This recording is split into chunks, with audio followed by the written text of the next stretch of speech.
இந்த வரைபடத்தை நல்லா பாருங்க. 3 பூமி உருண்டையை போட்டிருக்கிறேன். நான் ஒன்று ஒன்றா சொல்லிட்டு போகிறேன்.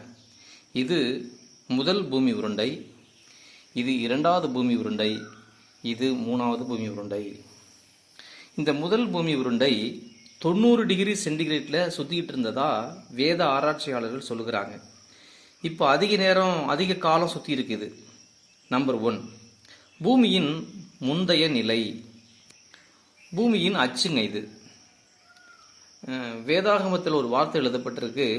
ஆதியாகமம் 3வது அதிகாரம் 8வது வசனம், பூமி குளிர்ச்சியான வேலையாக இருந்தது.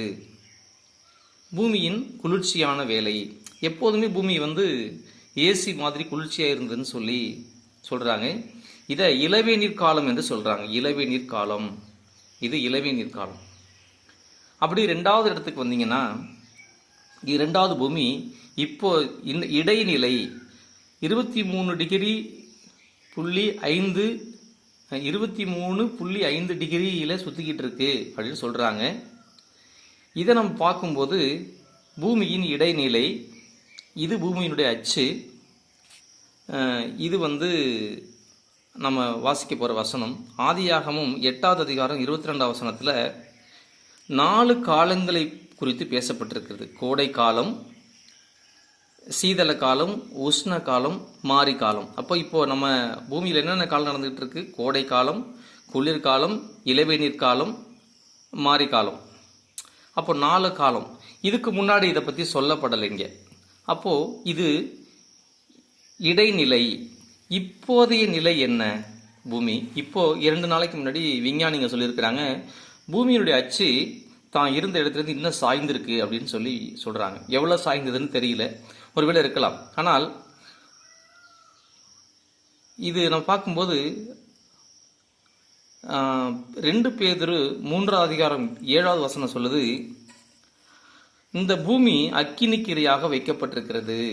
இப்போது இருக்கக்கூடிய பூமி அக்கினிக்கிரையாக வைக்கப்பட்டிருக்கிறது என்று எழுதப்பட்டிருக்கு. பூமியின் தற்போதைய நிலை, பூமியின் அச்சு. அப்போ இந்த 3 நிலையும் பார்க்கும்போது பூமி நல்லா தான் சுத்திக்கிட்டு இருந்திருக்கு. அதுக்கு பிறகு பார்த்தீங்கன்னா இப்படி இருந்திருக்குது. இப்போ இன்னும் சாய்ந்து விட்டதாக சொல்றாங்க. ஆனால் எவ்வளவு சாய்ஞ்சிருக்குன்னு தெரியல. ஆனால் நாம் எல்லாரும் நாம் படைத்த இறைவனை நாம் பிரார்த்தனை செய்து கொள்ளுவோம். இது எப்படி இருக்குன்னு தெரியல. ஆனால் பூமி அந்த இடத்துல தொங்கி கொண்டிருந்தாலும் கிட்டத்தட்ட அது சாயுத நிலையில் தான் இருக்கு. என்ன அப்படியானால் அதற்கு மேலே இந்த பூமி மேலே எத்தனை அபூர்வமான விஷயங்கள் இருக்குது. இது மேலே நிறைய இருக்குது. அப்போது இது மேலே தண்ணி இருக்குது, மலை இருக்குது, காடுகள் இருக்குது, எல்லாமே இருக்குது. அப்போது 23 டிகிரி சென்டிகிரேட் 23.5 டிகிரி சென்டிகிரேட்லேருந்து இன்னும் சாஞ்சு கீழே ரொம்ப தாழ்வாக சுற்றிக்கிட்டு இருக்கு. ஆனால் இது எப்போ இது ஆபத்தான நிலைமைக்குள்ள போகுதுன்னு தெரியாது.